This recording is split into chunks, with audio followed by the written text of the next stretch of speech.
Let's look at sample problem 10.1, identifying amino acids. For the following amino acids, provide the name, 3-letter and 1-letter abbreviation. State whether the side chain is polar neutral, polar charged, or nonpolar.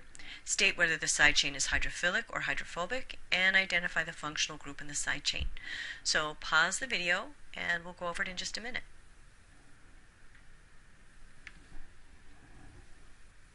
So let's look at A, and to provide the name, 3-letter, and 1-letter abbreviation, we'll take a look at table 10.1.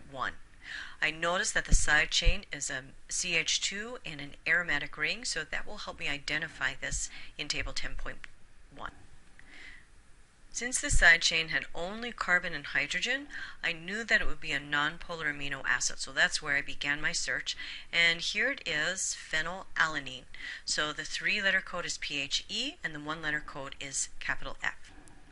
Since the side chain is made only of carbon and hydrogen, it is nonpolar, and since it's nonpolar, it is hydrophobic. And identify the functional group in the side chain.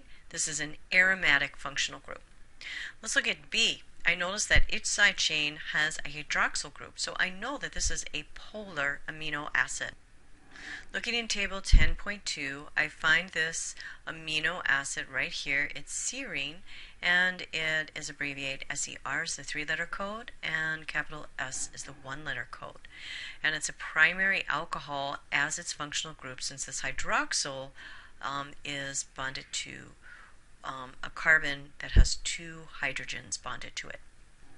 So I identified the side chain as polar neutral. It was polar because of this hydroxyl, and since it's not an acid or a base, it has no charge, so it's neutral. And this is hydrophilic. Anything polar is going to be hydrophilic. And in table 10.2, it let us know what the functional group in the side chain was, a primary alcohol.